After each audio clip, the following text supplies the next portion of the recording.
Food timing, আপনি কি খাচ্ছেন সেটা যেমন ইম্পর্টেন্ট, সেরকমই কখন খাচ্ছেন সেটাও কিন্তু খুব ইম্পর্টেন্ট।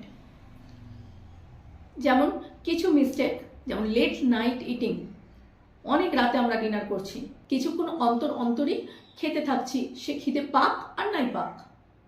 আর সুগারের ড্রিঙ্কস, এটাও কিন্তু একটা খুব বড় মিস্টেক, এগুলো বেলি ফ্যাটকে বাড়ায়।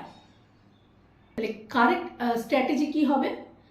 আমরা প্রোটিন রিচ ব্রেকফাস্ট নেব, মিল টাইমিংকে ফিক্সড করতে হবে, ঠিকঠাক টাইমিং রাখতে হবে এবং আর্লি ডিনার সেরে ফেলতে হবে।